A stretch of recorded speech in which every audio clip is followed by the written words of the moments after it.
And do you know why Lai Mohammed was chosen to say all of these things? Now listen to why he's doing it. Lai Mohammed is a Yoruba man, apparently, from Kwara State. But he is a Fulanized Yoruba man. He's a Muslim, the same as Tinubu. Because when they pray, those of them who are learned, they pray in Arabic. When they read their Quran, Quran is written in Arabic. You cannot read the Quran in English. It has to be in Arabic. Pay very close attention to what I have to say. In other words, the Fulanization agenda of the caliphate is nothing new to him. Because that Fulanization agenda means the recitation of Quran in Arabic for everybody. It means looking towards Saudi Arabia for all that you are as a human being. These are the things you must bear in mind. So to Lai Mohammed and other Kwara Yoruba, should I call them Muslims, it's nothing new. For all they care, the supreme leader of all Muslims in Nigeria is the Sultan of Sokoto. It can never be a Yoruba man. Understand this very carefully. The Sultan of Sokoto, the leader of Muslims in Nigeria forever and ever, as long as the zoo stays together as one entity, which it cannot stay, of course. We'll make sure of that. It's going to always be the Sultan of Sokoto. There is no way in this life that the Sultan of Sokoto can ever be a Yoruba man. In other words, every Yoruba person, including Lai Mohammed, including Tinubu, every Yoruba person, especially a Muslim that subscribes to one Nigeria, they are saying that in perpetuity, the Fulani will lord it over us. Some people may try to draw the analogy with Christianity and say, how about the Pope? There's never been an African Pope, but of course, at least it is subject to a vote. One day, who knows, a black Pope may emerge. It has something to do with us. The same thing that I have against some of them of the English persuasion when it comes to Christian worship, Anglican Church. There is no way in this life the Archbishop of Canterbury, appointed by the Queen of England, can ever be a black person. It's not possible. It's not possible. It can never be done. The same way there is no way in this world that the Sultan of Sokoto, the supreme leader of Muslims in Nigeria, will ever be a Yoruba man. So every Yoruba person canvassing or campaigning for one Nigeria, you are saying that you have double yoke. Obasanjo emerged, the Yoruba man, as the head of state of Nigeria because the Fulani said so. He came back again and became civilian head of state because the Fulani said so. Shonekon emerged because the Fulani said so. When Yorubas wanted their own person to be the president, Fulani said no. Abiola, and he was not the president. What people are doing inadvertently, what people are doing with them is that they I don't know, they bring this burden upon themselves without understanding the idiocy of supporting one Nigeria. The reason why I touched upon this is because the only thing, Nigeria is a totalitarian state. They give you the misleading and erroneous impression that somehow we're all together in a democracy. Nigeria is a totalitarian state. It's not a democracy. Why am I saying this? Now, there is insurgency all across the north. Restiveness in the south, so to speak, people agitating for their freedom. Let me tell you the recommendation that they come up with in Kaduna. The stakeholders recommended that security operatives be equipped with modern equipment to boost efficiency necessary to win the trust and confidence of the people. Who are the people running your security agencies, Fulani? Who are the people causing the problem of insecurity in Nigeria, Fulani? And I stand this night and I ask everybody who is in that zoo, every animal in the zoo called a Nigerian. I want to ask a simple question. Just name somebody, one person that reported the activities of Fulani killers and headsmen to any police or divisional police of headquarters manned by a Fulani person and something was done about it. 4 times now, the Fulani headsmen have attacked Enugu. 9 times they've attacked Ebonyi. At no point during these attacks did the commissioner for police in any of these states, never ever during these attacks did the commandant or the head of army at 82 Division ever send soldiers to go and stop the slaughter of the innocent in the villages. Never, but they are there. Their job is to keep Nigeria united, not to secure Nigeria. That is why this evening, as we are live on air, I'm announcing that people should stop traveling in and out of Enugu at night. Now, the Janjaweed are operating from Loba, given to them by Ojus Okalo. Loba is a terrorist base of the Fulani in our land. But you have governors all over the place. You have people living in Abuja and in Lagos, pontificating and talking rubbish every place there about their beloved one zoo, one Nigeria. This is what is exactly what gave birth to Eastern Security Network. They have met in the Kaduna. They have held a meeting. Nobody said we should recall all headers and ban open grazing. Oh, sorry, not to ban, to enforce the ban on open grazing of 1969. Nobody is saying anything about it. No, 1968. And I must correct myself. 1968. They're not saying it. Nobody is saying that the bandits they claim that came from Mali, from Chad, from Niger should go back to their land. No. All that concerns them is security, because they need to hold all of you down. As they're pinning you down, the Fulanis are coming in and settling in your farmlands and in your forests without you knowing about it. Or you may know, but you cannot speak. Those you are relying upon to speak have been selected by the Fulani themselves to serve their interest. And you call them governors, you call them Igwe, you call them Eze, you call them traditional, you call them local government chairman. These are people. It's a long-running project of the Fulani to select your leaders for you. And they have succeeded. And that is why in our time, in this age that we are in, Fulani killers can go into Ebonyi State and kill people. Even the governor will not acknowledge it. The army will come and take away the dead bodies of those killed, so that the world will not know about it. Because if you go to bring me evidence. How am I sure that they kill people in Ebonyi? How am I sure? Meanwhile, the army took away the bodies. But when the Fulanis were doing the killing, they were nowhere to be found. After the killing, they communicated, say, oh, we are done now. Come and take the bodies. The army will come and take away all the bodies. This is happening in Biafra. This is happening in Igbo land. But you have governors. You have people that claim they are governors. And they said they launched the other day to protect our land. Within 3 days of their launch of their so-called Ebubago, Ebonyi was under attack. They never responded. It fell upon IPOB to command the Eastern Security Network to go and do the needful to secure our land. And people don't understand what we are facing every blessed day. Every blessed day. You don't understand, because they have limitless number. They have armies coming from, these are Fulani. Nigeria has been promised to the Fulani. Britain has given Nigeria to Fulani people. For some of you who do not know, for some of you who are too stupid to understand, Fulani own Nigeria right now. And they know there is no border. They build railway to Niger Republic. There is no scrutiny, no accountability, nothing. Niger people can come into the zoo and register to vote. They can do whatever they like. And all of you from the south, you're just there looking, saying one Nigeria. Sometimes, sometimes I get very, very upset.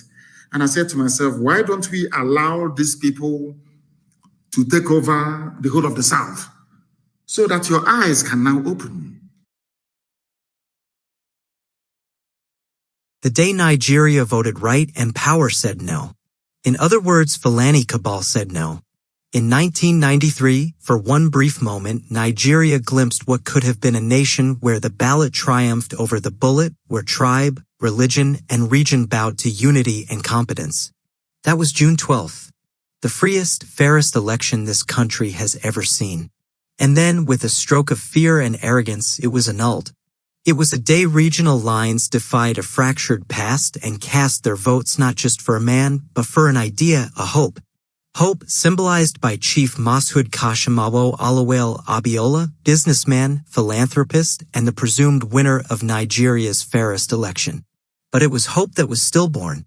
A silent coup was committed not with guns, but with a pen. That pen struck out the will of over 14 million Nigerians in one stroke of authoritarian arrogance. The man who won it, Mashood Kashimawo Alawale Abiola, a Yoruba Muslim who won overwhelmingly across North and South, Christian and Muslim, never ruled. Instead, Nigeria spiraled into one of its darkest hours, an hour we have never truly emerged from. General Ibrahim Babangida took the fall, claiming it was a collective decision to void the will of the people. A euphemism for elite sabotage. He said, "We took the decision to annul the election in the interest of the nation." What terrified them wasn't Abiola, it was the idea that Nigerians could choose their leader without the blessing of the military-industrial elite. What followed was more terrifying. Sani Abacha, the same man who gleefully crushed opposition, jailed journalists, and lined his pockets, still managed to execute road networks, overhaul security, and instill order. Say what you will, under Abacha, Nigeria feared power. Today, power fears no one. What came after 1999, our so-called democratic rebirth, was not rebirth. It was rot recycled. Civilian presidents who stole more than military rulers. A national assembly that's the most overpaid in the world. Governors who became gods. And worst of all, a nation that stopped being shocked by anything. June 12th is now a public holiday. Democracy Day. But the irony is painful. We honor a man we betrayed, celebrate a mandate we buried, and toast a democracy we have mutilated beyond recognition. Young Nigerians today say Happy Democracy Day without knowing that it was bought with blood, cowardice, and a canceled dream. The tragedy of Nigeria is that we glorify intentions and never measure outcomes. MK Abiola had both intention and ability. But the system, threatened by competence and unity, chose instead to unleash chaos. So now we ask ourselves, was IB right not to hand over to civilians? Did we waste June 12th only to crown charlatans in Abacha? Has the blood of democracy become thinner than water? Here's the truth no one wants to say. We never earned June 12th. We stumbled into it. We squandered it. And every June 12th that passes unmarked by genuine reforms or reflection becomes not a celebration but a confession. A confession that the real annulment was not by IBB but by every Nigerian who sees evil and calls it politics. Let June 12th not just be a holiday. Let it be a vow. Never again should power silence the people. Never again should history be recycled as tragedy. And never again should Nigeria choose fear over freedom. A free and fair election is the breath of democracy, said Chief MKO Abiola. General Ibrahim Babangida, in annulling the election, created a wound so deep that decades later, the scar still pulsates with anger and regret. June 12th was not just a date. It was an awakening the closest Nigeria came to crossing the burning bridge of division into a new national consensus.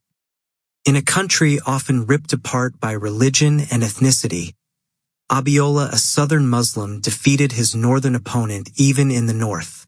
He was not voted in because he was Yoruba. He was voted in because, for once, Nigerians believed someone could heal the festering wounds of inequality, misgovernance, and dictatorship. But the old guard couldn't let go. The same military establishment that ruled with decrees and suppressed dissent with brute force struck again. Not to protect democracy but to preserve its privileges. Nigeria is not ripe for democracy. A phrase whispered in military corridors, now turned into state doctrine by action. What followed was a downward spiral. Babangida stepped aside, handing over to the ghostly Ernest Shonkan, a powerless figure whose short tenure collapsed under the weight of national fury and rising discontent. Then came General Sani Abacha, the man who, despite global outrage, ruled with iron fists and quick results. He jailed Abiola. He executed Ken Saro-Wiwa. He looted, yes, but unlike today's civilian robbers in designer Agbatas, he built From the Petroleum Trust Fund, PTF, came hospitals, roads, water projects still visible, still functioning. When it comes to corruption, what civilians are doing today makes Abacha look like an amateur.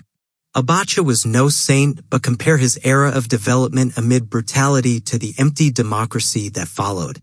What has this democracy offered the average Nigerian other than poverty, insecurity, and stolen dreams?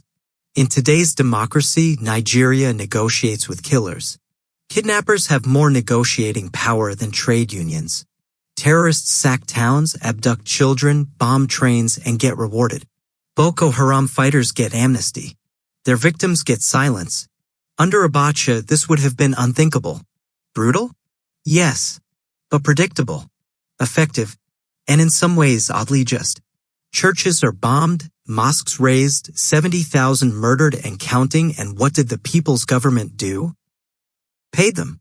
Fed them. Rehabilitated them. Meanwhile, soldiers died, civilians died, and the insurgents regrouped. It is the moral equivalent of paying rapists to apologize. A military government, for all its sins, would never have stood by while bandits abduct children in droves and vanish into forests. No one has been punished. Not one Boko Haram commander has been publicly executed. Not one. What kind of country rewards terror? In a surprising twist of fate, it took another retired General Muhammadu Buhari to resurrect June 12th from the grave of collective amnesia. In 2018, he declared June 12th Nigeria's official Democracy Day. Abiola was posthumously awarded the GC-FAR, the highest national honor usually reserved for presidents. We cannot rewind history, but we can atone for its injustice. President Buhari, June 12, 2018. But was it redemption or political chess? An olive branch to the southwest ahead of elections? A symbolic act with no real change? Either way, it stirred something. A reckoning. A return of history long buried. It was the day a billionaire Muslim won in Christian enclaves. The day a Yoruba man became the candidate of the North. The day Nigeria stood tall before being betrayed by the very custodians of power. June 12th is not just a memory. It is a mirror. It reflects the Nigeria that is possible and indicts the Nigeria we have. And so we ask, what is democracy without justice? What is voting without accountability? What is the point of celebrating June 12th while the spirit of it is still murdered every 4 years in rigged elections, violence, vote buying, and ethnic baiting? Until June 12th lives in our institutions, in our electoral processes, in how we treat dissent, it remains a date, not a reality. You cannot shave a man's head in his absence. Let my mandate be restored. MKO Abiola, 1994. But Abiola never saw that day. He died in detention. A martyr. Democracy is not a wee ceremony. It is not an anthem. It is not a public holiday. Democracy is the courage to do what is right even when it costs everything. On June 12th, Nigerians chose right. Their rulers chose power. And the consequences still haunt us. Have we betrayed Abiola again this time, not by annulment but by apathy? Until we respect June 12th not just in words but in how we govern, how we vote, and who we hold accountable, the struggle continues. Let June 12th not be a tombstone. Let it be a starting line. Stay tuned for more updates, stay safe, and have a blessed weekend as we continue to pray for our great leader Nnamdi Kanu.